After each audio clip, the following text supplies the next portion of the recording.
Hello everybody, so today I will talk about trigonometry.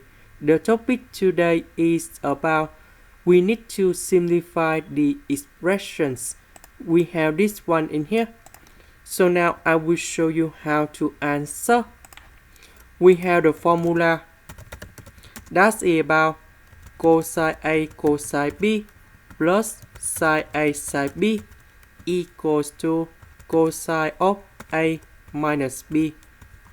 Now we can apply this formula for this one, and you got about cosine of x minus y in here. So if we simplify, and you got about cosine 2y.